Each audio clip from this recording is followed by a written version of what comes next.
Que nos visitan, a los que no veíamos hace tiempo, bienvenidos también, un gusto verlos nuevamente.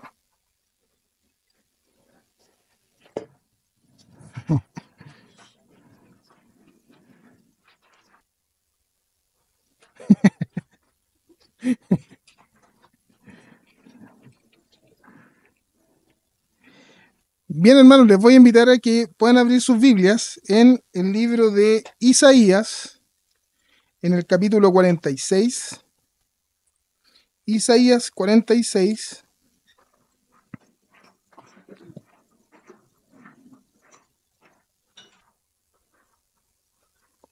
Vamos a leer el versículo 9 y 10. Isaías 46, versos 9 y 10. ¿Me siguen en la lectura? Dice así la palabra del Señor. Recuerden los primeros sucesos de antaño, porque yo soy Dios y no hay otro. No hay semejante a mí. Yo anuncio desde un principio lo que está por venir. Yo doy a conocer por anticipado lo que aún no ha sucedido.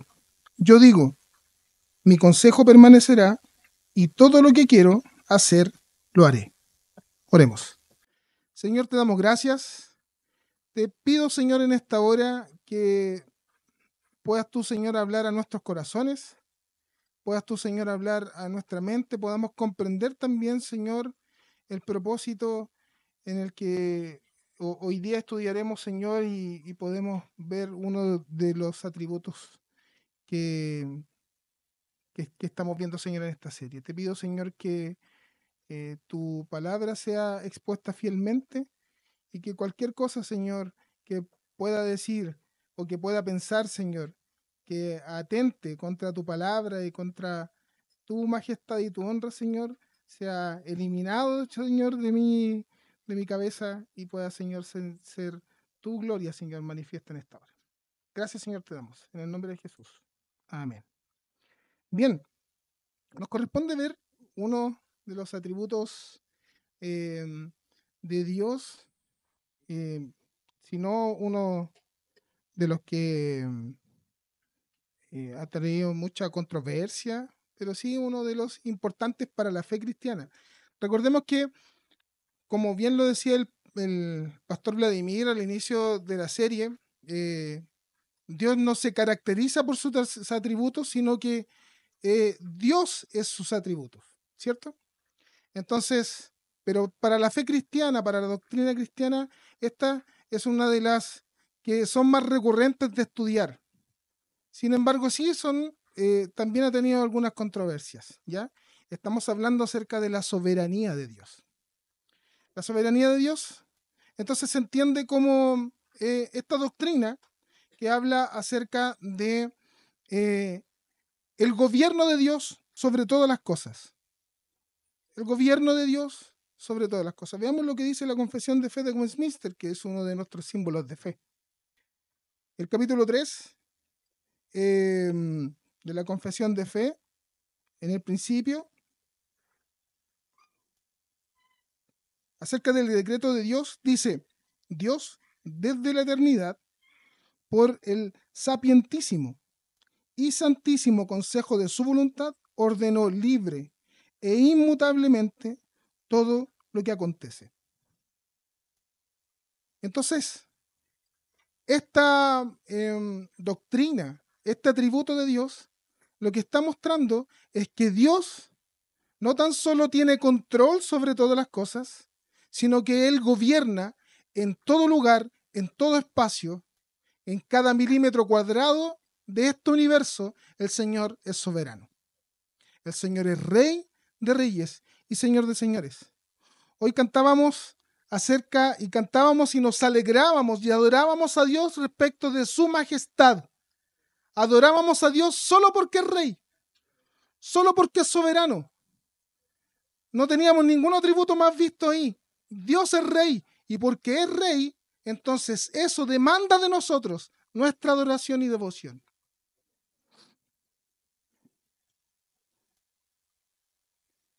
¿Se acuerdan ustedes que hace unos años atrás, no me acuerdo específicamente el año, lo traté de buscar y después se me olvidó, Perú eh, hizo utilizó un recurso ante la Corte de La Haya por un conflicto de soberanía marítima, ya en el norte de Chile, porque confluían ahí eh, la soberanía marítima de Chile con la soberanía marítima de Perú. Entonces se generaba ahí un espacio, entre comillas, de soberanía que era de Chile, pero que Perú eh, estaba tratando de discutir que eran ellos soberanos de ese espacio. Entonces, ¿de qué se trataba esto? Que se generaba ahí como un triángulo de soberanía sobre el mar. ¿Qué significa eso? Significa que la nación de Chile o la nación de Perú o cualquier nación es soberana en su territorio. Tiene la capacidad de poder gobernar sobre ese territorio, de explotarlo, de poder restringir también en esa soberanía, en ese espacio, restringir también el tránsito, porque es soberano sobre eso. Entonces que podría haber parecido una cuestión tan poco importante, era muy importante porque era un espacio, una extensión importante de mar. Hay soberanía sobre la tierra y que están más o menos circunscritos por algunos espacios. Hay soberanía marítima, hay soberanía del aire incluso en cada país. Eso más o menos para que entendamos qué es lo que es soberanía. Es tener control sobre algún territorio en términos muy específicos de lo que estamos hablando.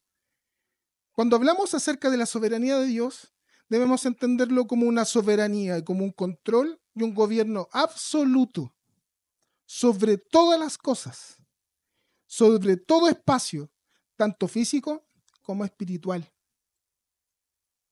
Entonces, ¿qué implica que nuestra vida, o qué implica para nuestra vida? Voy a bajar un poquito esto. ¿Qué implica para nuestra vida cristiana descansar y vivir bajo la soberanía de Dios? ¿Qué implica para nosotros?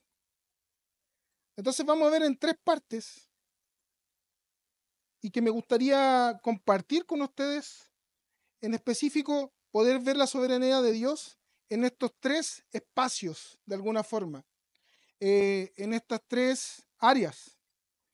La primera de ellas es la soberanía de Dios en todo lo creado.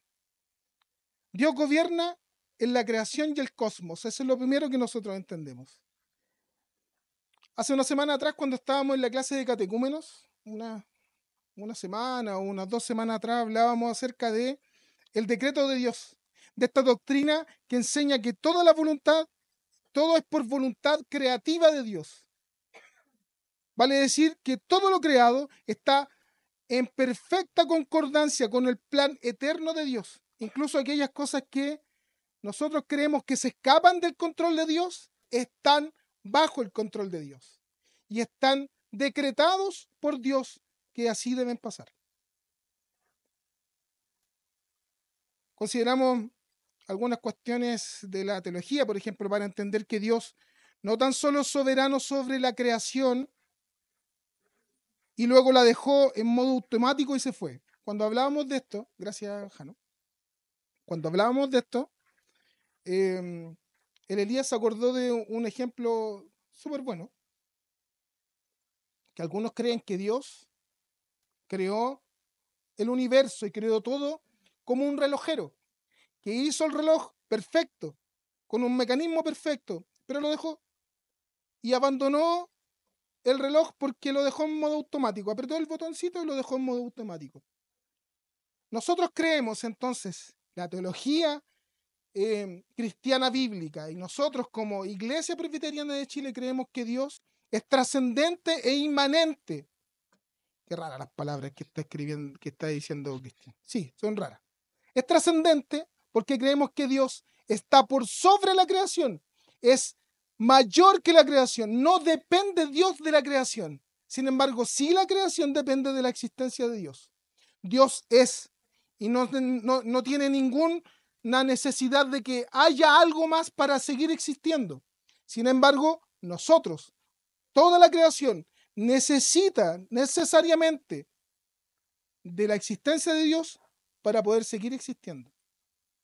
Y lo otro, la inmanencia, es que Dios está presente en cada momento, espacio, segundo, en cada una de las leyes de la naturaleza, de las cosas que acontecen, está Dios presente ahí. Dios no dejó en modo automático el mundo para que siguiera funcionando, sino que está presente en cada momento de la historia. Colosenses capítulo 1, verso 16, dice que en Él fue creado todo lo que hay en los cielos y en la tierra, todo lo visible y lo invisible, tronos, poderes, principados o autoridades, todo fue creado por medio de Él y para Él. Él existía antes de las cosas y por Él se mantiene todo en orden. En este sentido, Dios es trascendente en cuanto a su existencia, en cuanto a que su existencia está por sobre la creación y no depende de ella para existir, como lo decíamos. Entonces,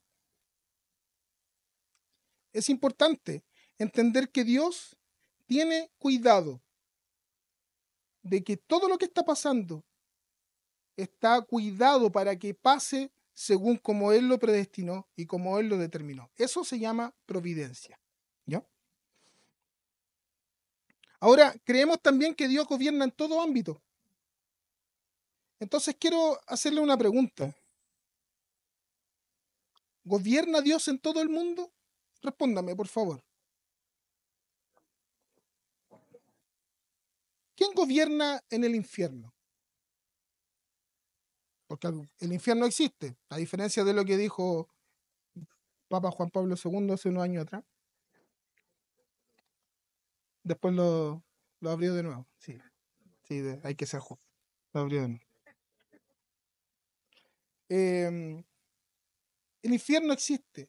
Ese lugar, en ese lugar, ¿quién gobierna? ¿Gobierna Dios? En su corazón, ¿quién gobierna? En su bolsillo. Dios gobierna en todo lugar. Dios gobierna sobre todo. El reinado es del Señor y Él gobierna a todas las naciones en todo lugar. El Salmo 22 dice esto. Cuando nos acercamos al conocimiento de la doctrina de la soberanía de Dios nos pasa algo. Debemos comprender que no existe otro Señor. No existe. No hay otro Dios. Es el único que gobierna.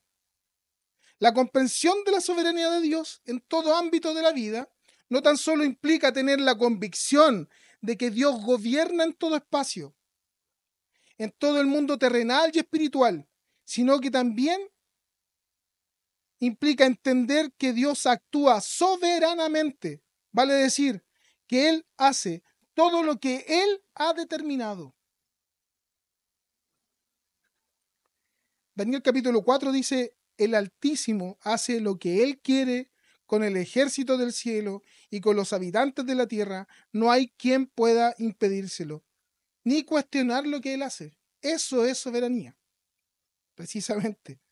Por lo tanto, todos los hechos de la historia, incluso aquellas cosas que para nuestra comprensión Dios no puede estar presente en una guerra, en desastres naturales, en una pandemia, en un tsunami, terremotos.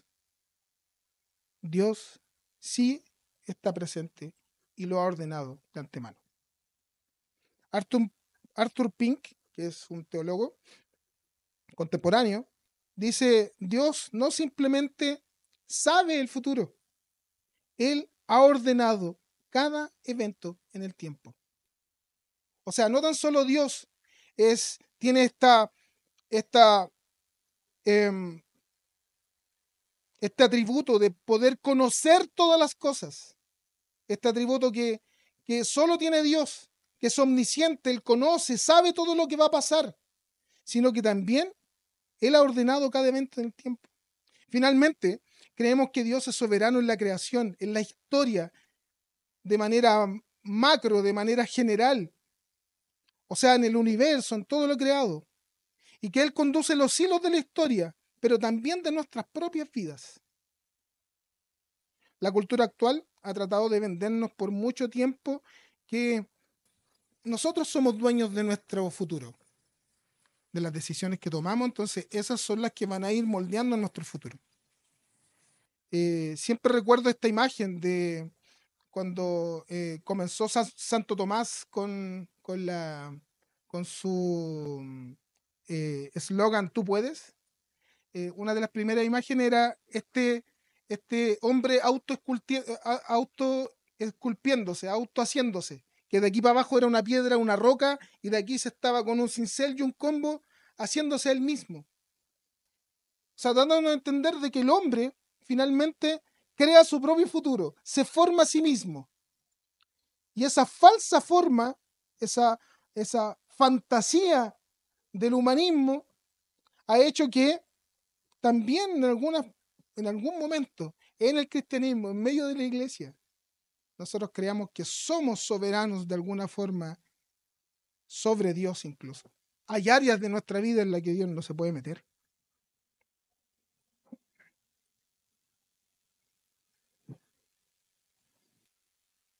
Nos han hecho creer que hay ámbitos de nuestra vida en los que Dios no tiene control y de los cuales Él no está interesado en estar.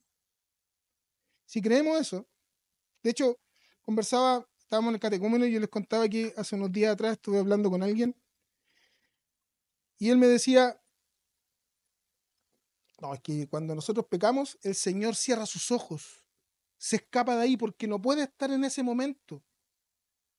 Entonces Él se va de ese lugar y no puede estar en ese lugar porque Dios es tan santo que cuando nosotros pecamos, Dios no está presente. Y de verdad es difícil entender, estoy hablando de un creyente, es difícil entender si nosotros comprendemos humanamente que Dios está en todo momento, incluso en aquel momento en que tú decidiste no amarlo y amar a otra cosa por sobre Dios, cuando estás pecando, Dios sí está presente ahí. Él es soberano, Él gobierna en todo momento y en todo lugar.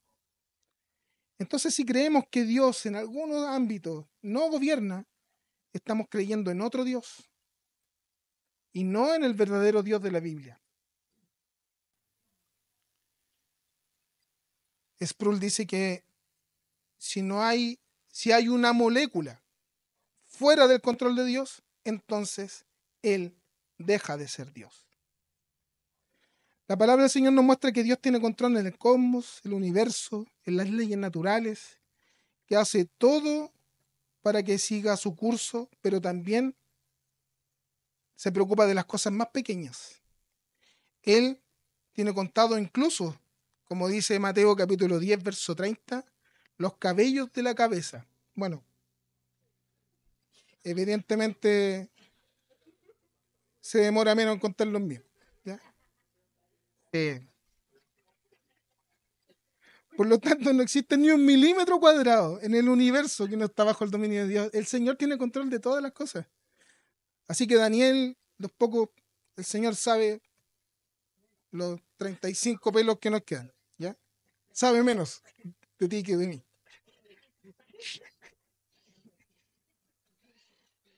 La pregunta número 7 del Catecismo de Heidelberg dice que los decretos de Dios son un propósito eterno, según el consejo de su propia voluntad, por la cual, para su gloria, ha preordenado todo lo que sucede. Hermanos, Dios es soberano sobre todo lo creado, sobre todo el universo. Hoy, cuando enfrentamos incertidumbres de política, seguridad social, crisis institucionales, moral, en medio de la sociedad que nos rodea, incluso en medio de la iglesia. Em, Debemos vivir hoy día en confianza, vivir confiados, en gratitud, no con temor, porque Dios, a pesar de nosotros, a pesar de el pecado que hoy día está en medio de nosotros, en medio del mundo, a pesar de esta poca empatía con el resto, Dios sigue reinando, no tan solo en Chile, sino que en todo el universo. Debemos adorar, como hoy día lo hacíamos, al único Señor y Rey soberano, que es nuestro Dios. Segundo punto que quiero que podamos ver es respecto de la soberanía de Dios en nuestra salvación, con respecto a la salvación. Dios es soberano en todas las cosas, como lo dijimos, incluida también la salvación. Creemos que Dios no solo es soberano sobre la creación o la historia, sino que también sobre quién será salvo. La salvación no depende del hombre, sino de la gracia de Dios. Si Dios no es soberano en la salvación, entonces no es soberano en nada. No deja de ser soberano.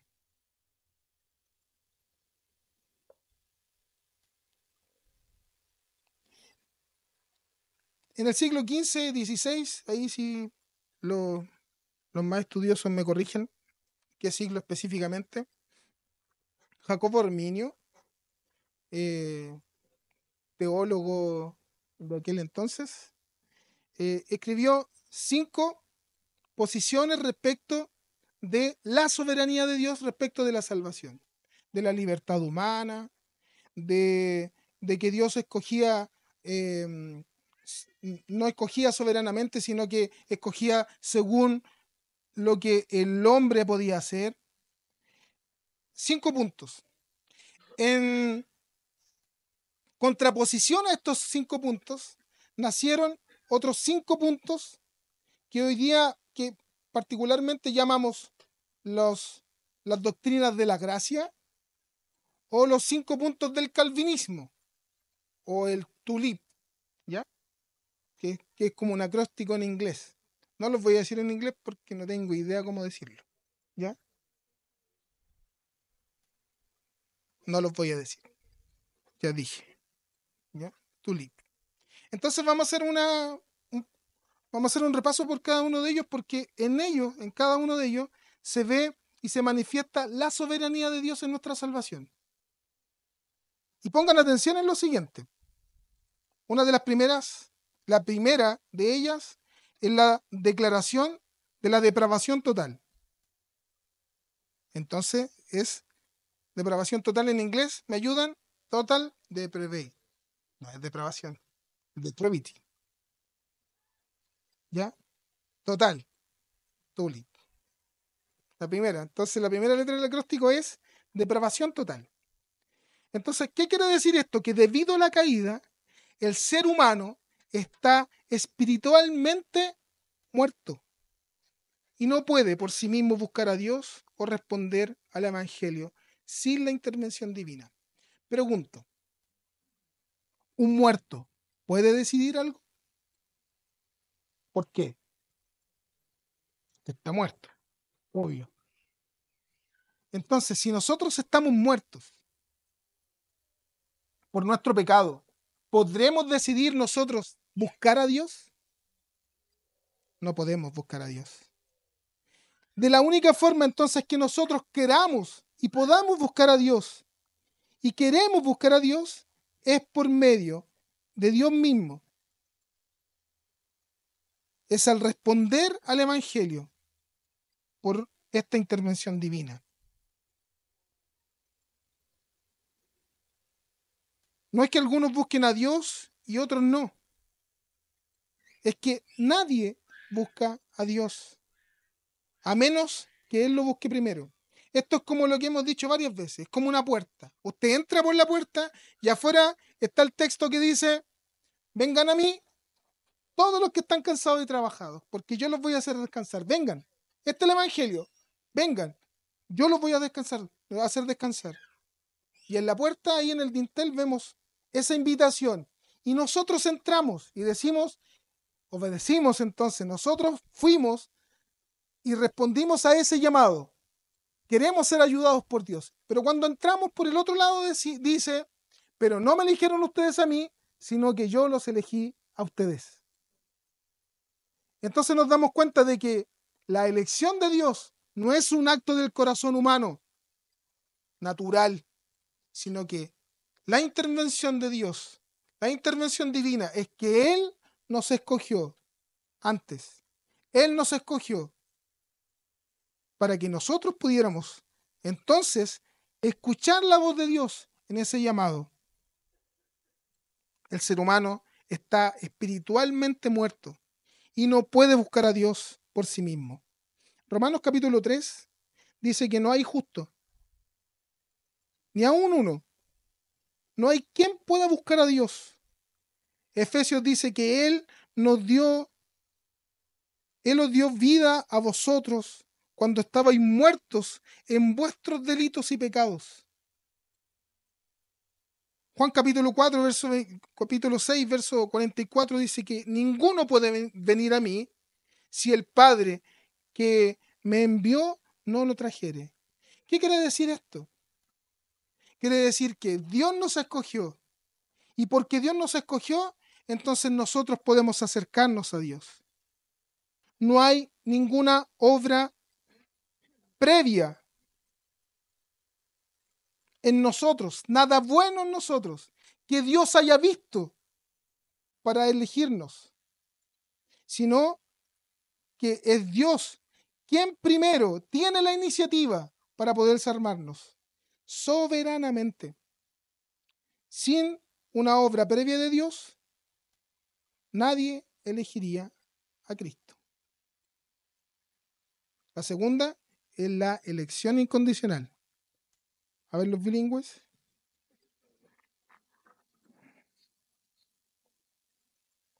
Es con U.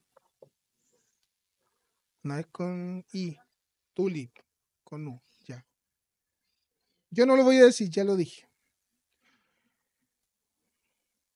Uno de los pilares de esta enseñanza está basado en Efesios capítulo 1 y también en Romanos capítulo 9, que habla acerca de esto. Es que Dios elige soberanamente a quién va a salvar. Es una elección incondicional. ¿A quién va a salvar desde antes de la fundación del mundo? No en base a méritos, en obras o decisiones futuras del hombre. Pongámoslo de la siguiente manera. Hay algunos que creen que Dios sí elige y que creen que Dios elige, pero ellos creen que Dios elige porque Dios sabe que en un futuro tú vas a elegirlo como tu Salvador y Señor. Entonces, por ese previo conocimiento de Dios, de que tú vas a ser un cristiano, Dios te elige.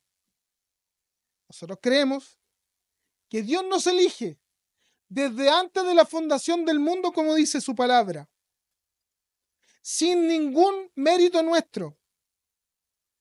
La elección es incondicional, no depende de lo que haga el hombre, de lo que crea o de lo que va a creer.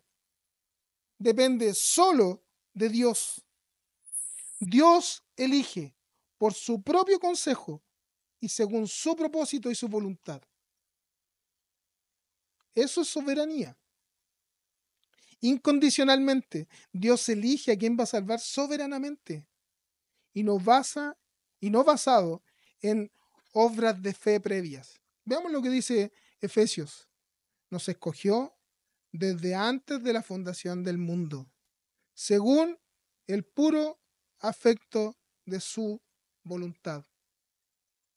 No te escogió porque vaya a ser bueno, ni te escogió porque vas a ser malo. No hay ni méritos buenos ni malos en nosotros que motivó a Dios para elegirnos. Es solo por el afecto de su voluntad. Romanos capítulo 9 dice que Él va a tener misericordia de quien Él quiera tener misericordia. Y no depende del que quiere, ni del que corre, sino que depende de Dios. Nos salvó no conforme a nuestras obras, sino según el propósito suyo. Eso está en Timoteo. Entonces, la elección de Dios es un acto libre y soberano de Dios mediado por su gracia, sin condición en nosotros. Luego viene la expiación limitada o la redención efectiva, como también se conoce. Expiación limitada. Entonces, de la misma manera en que nosotros creemos que esta economía de la salvación, cómo funciona la salvación, esta forma, afirma que Dios no es injusto al salvar solo a algunos, porque ninguno de nosotros merece ser salvos. A uno le da misericordia, elección, y a otro justicia, condenación. Pero a nadie le da injusticia. Pongámoslo de la siguiente manera. ¿Qué dice la palabra del Señor en Romanos 6:23 respecto del pecado? Por cuanto todos pecaron, todos estamos destituidos de la gloria de Dios. Eso es lo que dice, ¿cierto? Por cuanto todos pecamos, todos estamos destituidos de la gloria de Dios. Está hablando de toda la raza humana, de toda la historia. Estamos todos destituidos de la gloria de Dios. Entonces, ¿cuál es la paga del pecado, según también lo que dice la palabra del Señor? La muerte. Todos nosotros.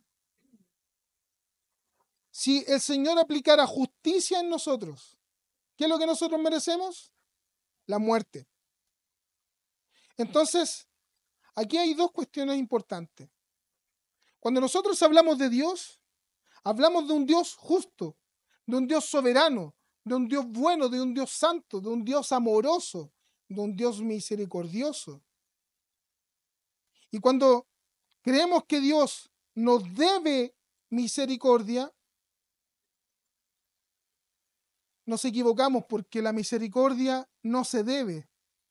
Lo que se debe es la justicia. Como razón, se debe la justicia. Algo injusto merece justicia.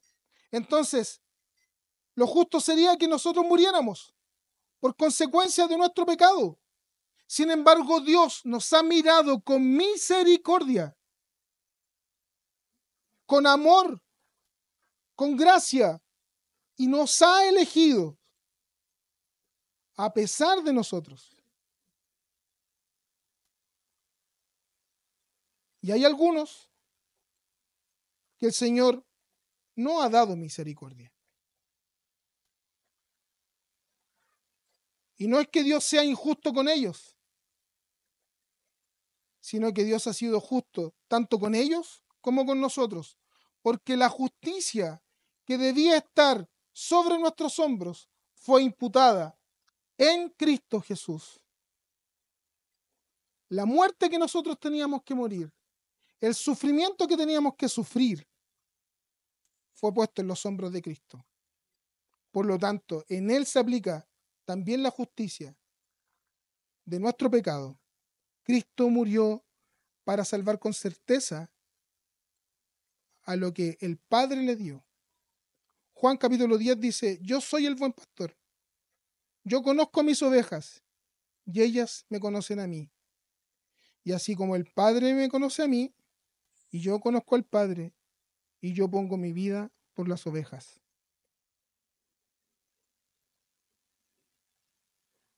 El sacrificio de Cristo es suficiente para todos nosotros, pero también es eficaz para todos los elegidos, y esto lo hace el Señor soberanamente. Luego viene el llamamiento eficaz. Esta verdad sostiene que Dios llama eficazmente a una persona para salvación. Hay un llamamiento interno. Esa persona inevitablemente responderá en fe. No porque sea obligada, sino porque su corazón ha sido regenerado. Esta gracia no puede ser resistida finalmente por los elegidos. El Espíritu Santo obra en el corazón para que el pecador vea la belleza de Cristo y crea en Él. El Espíritu Santo aplica eficazmente la salvación en el corazón del elegido. El apóstol Pablo en Romanos capítulo 8, y lo decía el pastor Vladimir hace unas semanas atrás, cuando hablamos acerca de el orden de la salvación, el ordo salutis, hablamos de este orden de la salvación. El Señor primero los predestinó, según lo que dice Romanos capítulo 8, verso 30. Y a los que predestinó, a estos también llamó. Y a los que llamó, a estos también justificó. Vale decir que el Señor primero los predestinó, los escogió, luego los llamó. Por lo tanto, a los que llamó, ellos obedecieron y escucharon la voz de Dios. ¿Han escuchado ese texto que dice que son muchos los llamados y pocos los escogidos? Bien, porque el llamado es general. Pero ¿quiénes eligen? Los que atienden a ese llamado, pero que han sido elegidos previamente por Dios. Y a los que llamó, también justificó. Y a los que justificó, a estos también glorificó. Entonces damos en esto, entendemos que el llamamiento de Dios, esta gracia irresistible, es para a quienes el Señor ha escogido de antemano.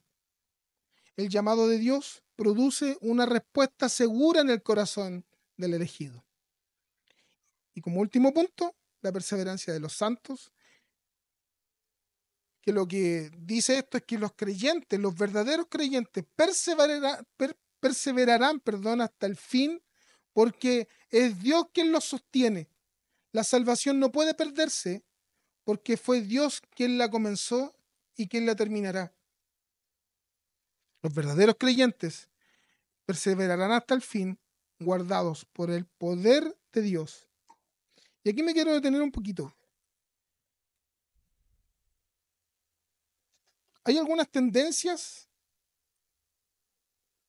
que te van a decir y que nos van a decir que nosotros tenemos que ser buenos, que tenemos que ser buenas personas, tener buenos actos para ganar el cielo. Y si no lo hacemos, no ganamos el cielo. Hace unos años atrás tuvimos una entrevista con uno de los catecúmenos y le preguntamos si el Señor viniera hoy día. Y les pregunto hoy día a ustedes lo mismo. Si el Señor viene hoy, ahora, en este momento, ¿quiénes se van con el Señor? Levanten su mano. ¿Quiénes se van? ¿Seguros de que se van con el Señor?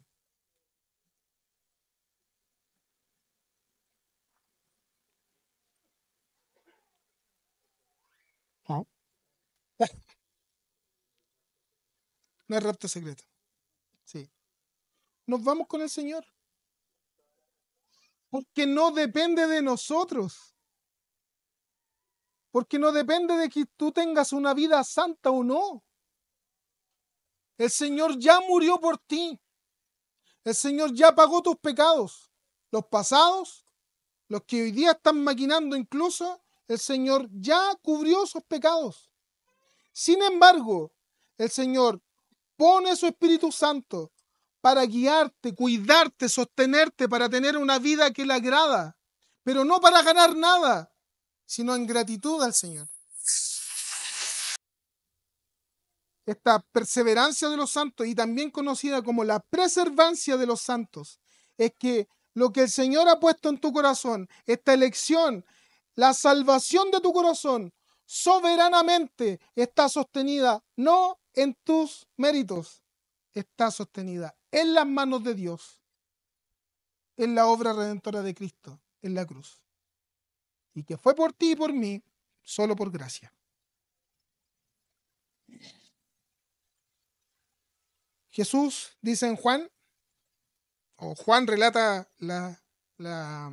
estas palabras de Jesús, que el Señor me los dio, el Padre me los ha dado, y nadie los se va a arrebatar de mis manos.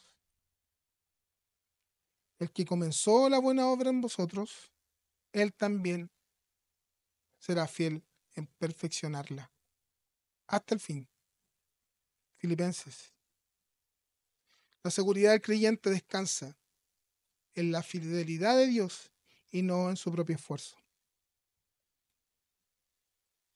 Haciendo este repaso por la doctrina de la gracia, relativas de la salvación, tenemos la real seguridad de la real seguridad de que nuestra salvación no es un acto de nuestro corazón, sino una respuesta a la motivación de Dios a amarnos, perdonarnos soberanamente, no habiendo elementos externos en nosotros, ni mucho menos en nuestros actos que puedan determinar la voluntad de Dios.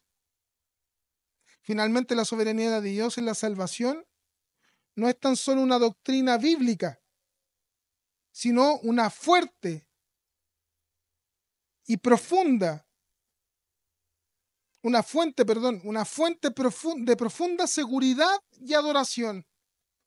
Nos muestra que la salvación es totalmente por gracia, para que toda la gloria no sea nuestra, sino que siempre sea la gloria de Dios.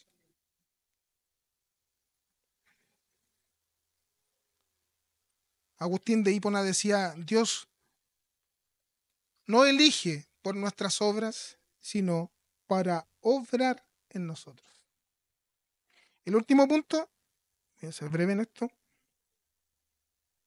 es respecto de la soberanía de Dios y el sufrimiento.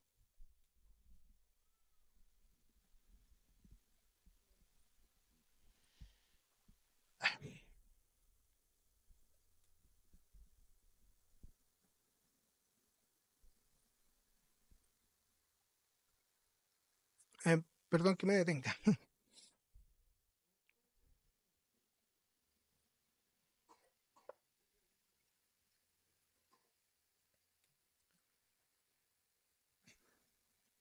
Les voy a contar una historia. Algunos que han llegado en los últimos años a la iglesia.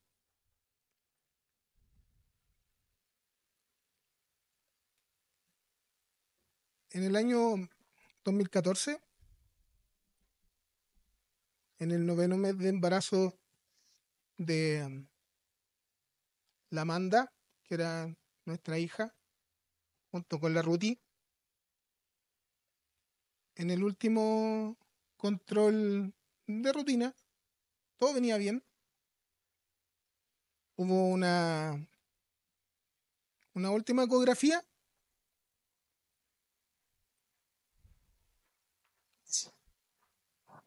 La última ecografía arrojó un problema severo al corazón de la Amanda. Y el pronóstico era muy malo. Finalmente la Amanda nació el 8 de abril de 2014.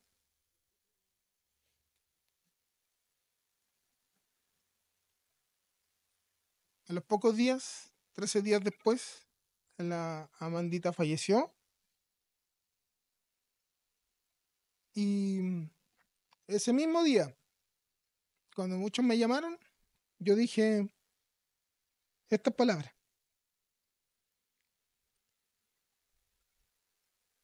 Dios es bueno. Hoy día no entiendo su voluntad. No entiendo cuál sea la voluntad conmigo, con mi familia, con mi esposa, con mi hijo, pero me abrazo de la esperanza de que Él es bueno y que su voluntad es perfecta y buena para nosotros. Han pasado 11 años y hoy día 11 años y 21 días. ¿Y saben qué? Todavía no sé. Todavía no entiendo. ¿Por qué el Señor?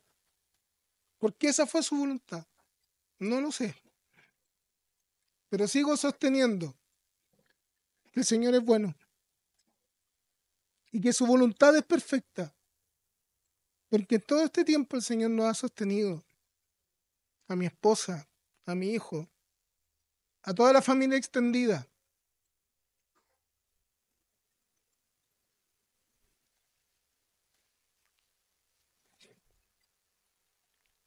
Seguramente cuando hablamos de sufrimiento, la primera pregunta que nos hacemos es ¿por qué? ¿Por qué?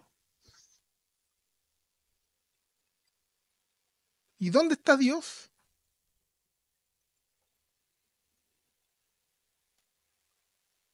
¿Te has visto en ese momento? En ese momento de sufrimiento, de pérdida, de enfermedad, de desconsuelo. ¿Y dónde está el Señor? ¿Y por qué a mí? Yo te puedo dar una respuesta. No sé, no sé. Jesús iba por el camino con sus discípulos. Había un ciego. El relato dice que es un ciego de nacimiento. Y los discípulos que iban con él empezaron a especular y le dijeron, Señor, cierto que él está enfermo, él está pagando por los pecados que él- por sus pecados. Él está así porque por la consecuencia de sus pecados o por lo que hicieron sus padres. Y Jesús les dijo, no, no,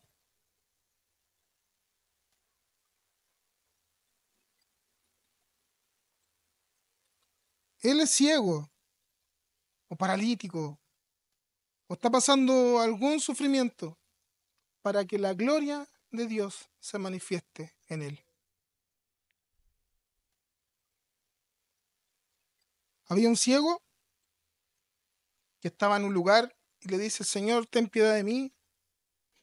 Jesús se acerca y todos esperábamos, esperamos que el relato diga, Jesús se acercó y dijo, el Señor te sana o te sano, recupera la vista. Pero él hizo algo súper extraño. Escupió en el piso, hizo barro y se lo puso en los ojos. Y el ciego recuperó la vista.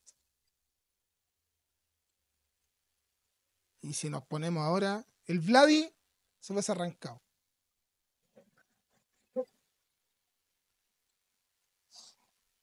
Asqueroso, pues. ¿Cómo? Pero señor, no tenía ahí un método una, más higiénico para poder hacer un milagro, señor. Si podría haber dicho, recupera la vista. Y era, listo, estamos. Muchas veces nos pasa que nosotros creemos de alguna forma en que tenemos mejores métodos que los métodos de Dios. Pero Él actúa soberanamente como Él quiere, de la manera que Él quiere. ¿Te has puesto a pensar en la posibilidad de que eso que tú estás esperando y que estás hace años pidiéndole al Señor, el Señor no lo haga, no te responda? Estás buscando un trabajo y el Señor no te responde. Como que no hay comunicación. Como que cuando oramos estamos hablando solos. ¿Te has puesto a pensar en eso? Generalmente nuestra convicción es la contraria. Creemos que Dios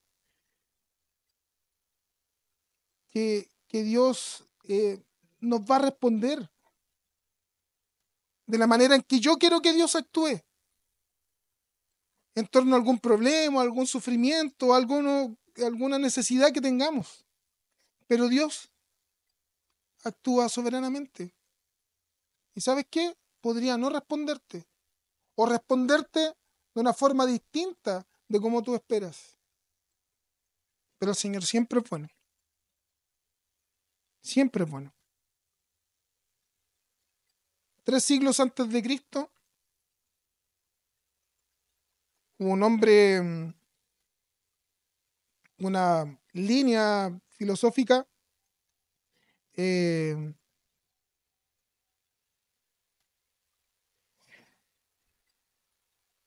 que nació de Zenón, que se llamó el estoicismo. ¿Ya? El estoicismo era que básicamente um, moldear todo lo que está pasando a una actitud positiva, como todo bueno. Entonces, todo lo malo que nos está pasando, entonces lo vamos a volcar para que eso sea bueno para nosotros. ¿Ya? Entonces, no sé si han escuchado acerca de algo estoico. Es alguien que se para como un junco, como en la canción, como el junco, eh, resistiré.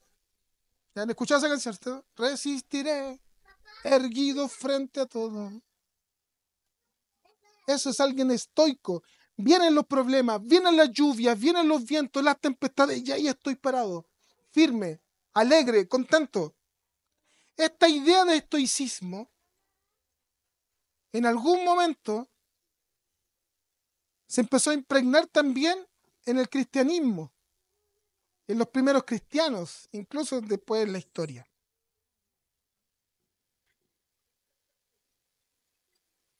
Hace unos días atrás yo estaba conversando con un presbítero de nuestra iglesia, no de nuestra iglesia, sino que del presbiterio, un hermano del presbiterio, que estaba preparando un doctorado en teología, ¿ya? Y le pregunté cuál era el tema de su...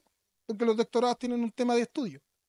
Entonces le pregunto, ¿y cuál es el tema de estudio tuyo? Y me dice, el sufrimiento de Cristo.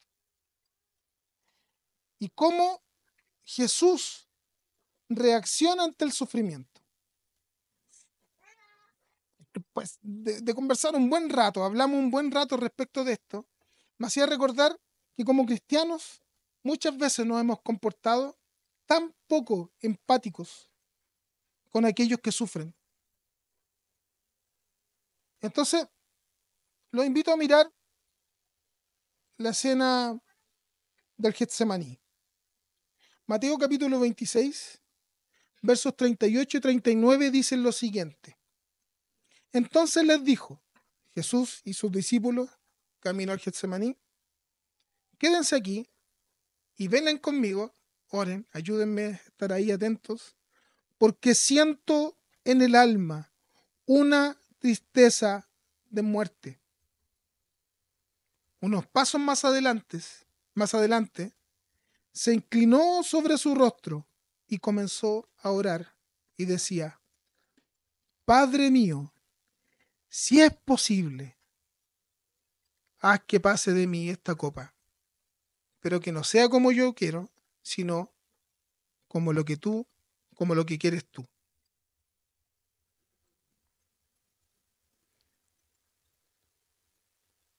Según lo que dice el texto, ¿cuál era el sentimiento que embargaba en ese momento a Dios, a Jesús? Una pena, una tristeza, una angustia por la muerte. Jesús iba a morir. Y exclama estas palabras, Señor, si es posible, Padre, pasa de mí esta copa, pero no, que no se haga mi voluntad, sino que se haga la tuya. Jesús estaba experimentando en ese momento sufrimiento, dolor, angustia por lo que iba a venir, porque él sabía cómo iba a ser esto.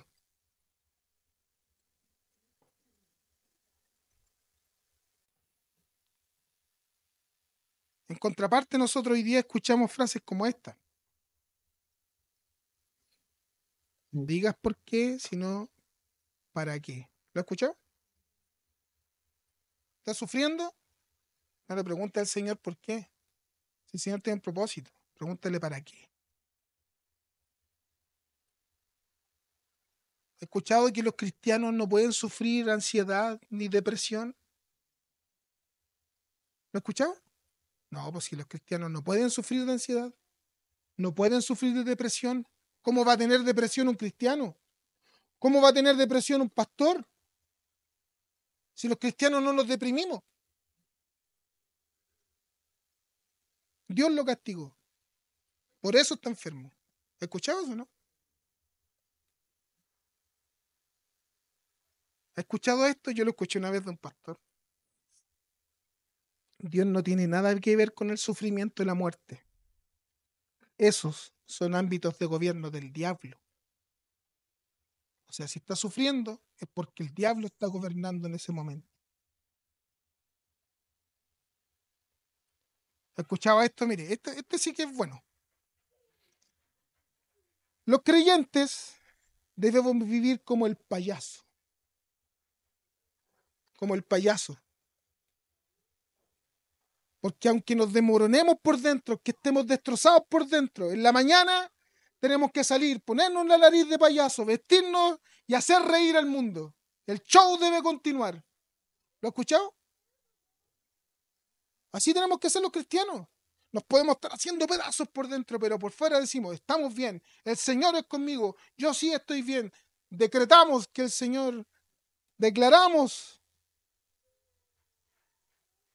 como el payaso, nos ponemos la nariz y da lo mismo lo que nos esté pasando. El show continúa y tenemos que hacer reír y tenemos que decirle al resto que los cristianos no sufrimos, que los cristianos no sufrimos, que los cristianos lo pasamos bien, que el Señor va a curar la enfermedad que tú tienes. Oye, tú que no crees en el Señor y estás en una enfermedad hoy día incurable, el Señor te va a sanar, porque los cristianos no sufrimos. Ven.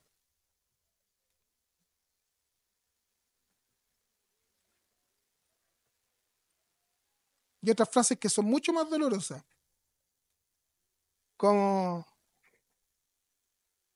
en medio del sufrimiento y penosamente, lo hemos dicho más de una vez, agradece al Señor mejor. Hay gente que sufre más que tú. O la frase que le decimos a los niños, cómete la comida porque en África hay niños que están muriendo de hambre. Una vez le dije eso al Benja y el Benja me dijo, sí, pero hay otros que comen mejor que yo, po.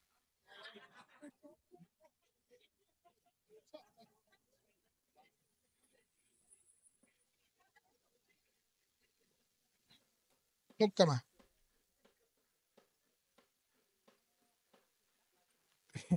¡Ah, qué mate! Queridos, Jesús nos muestra que es posible sufrir angustias. Es posible sufrir angustia y sufrimiento en medio de la posibilidad de la muerte o de una enfermedad. Por mucho tiempo hemos abandonado nosotros como cristianos la posibilidad de sufrir, de llorar. Nos hemos transformado en una sociedad cristiana que se aleja del dolor. Decimos que debemos alegrarnos en el dolor. Y sí, nos alegramos cuando alguien muere, porque va la presencia del Señor, pero también nos dolemos y tenemos que llorar. Nuestra certeza es que el dolor momentáneo produce en nosotros un cada vez más excelente peso de gloria. O sea, nos hace más parecidos a Jesús. Porque ¿saben qué? Como decía mi tata, el dolor es para que duela.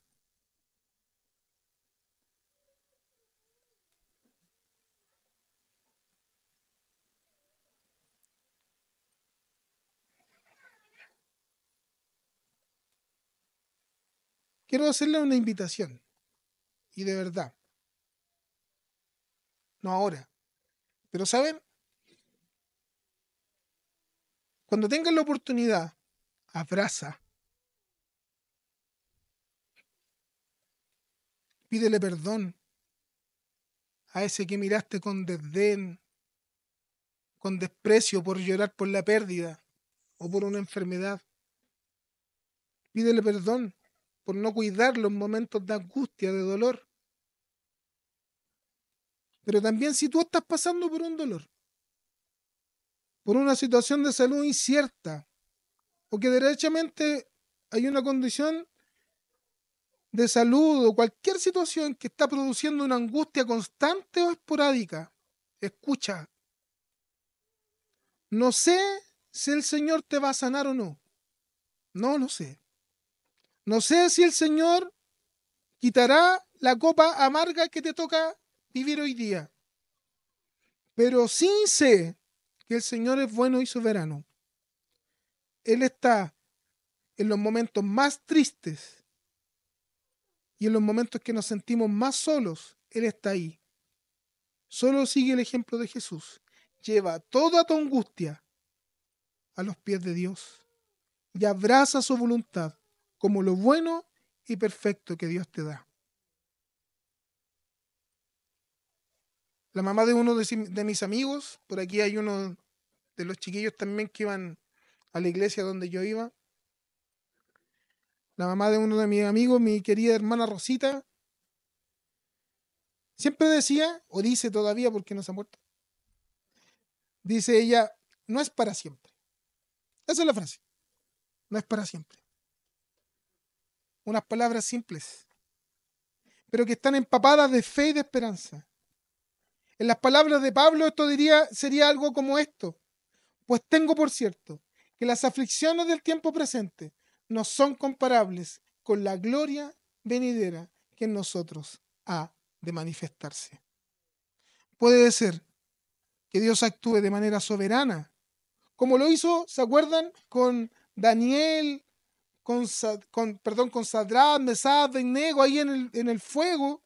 Puede ser que Dios actúe de manera soberana, maravillosa, sobrenatural, o no.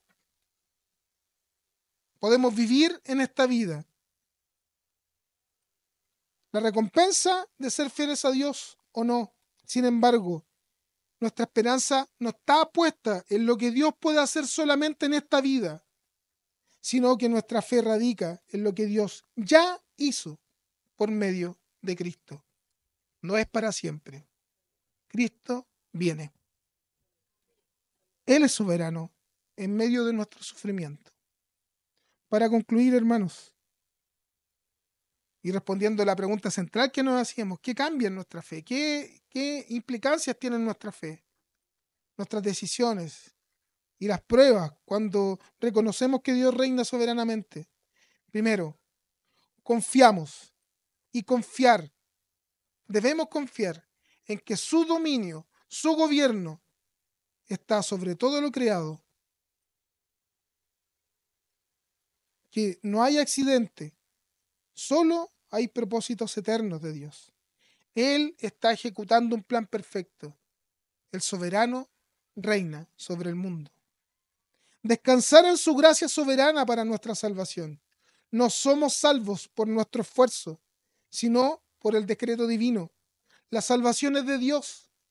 Goza y alégrate en su soberana gracia. Y finalmente, vivir en medio del sufrimiento con esperanza.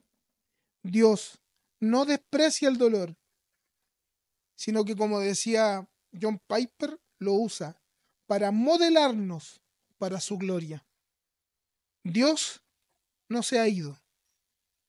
Sigue siendo soberano, incluso en medio de tus dolores. Señor nos bendiga. Oremos. Señor, te damos gracias porque tú eres bueno. Gracias, Señor, te damos porque a pesar de nosotros, cuando creemos, Señor, que tenemos cierto control de nuestra vida en algunas áreas, nos muestra, Señor, que tú eres soberano y que tu plan redentor, tu plan eterno, perfecto, Señor, es ejercitado en nosotros. Ayúdanos, Señor, a entenderla, a entender tu voluntad, a entender tu plan y vivir con gozo, con alegría, en esperanza, Señor, en esa voluntad tuya. Gracias, Señor, te damos por tu bendición, por tu misericordia y por tu amor. En Cristo, nuestro Señor, te agradecemos. Amén.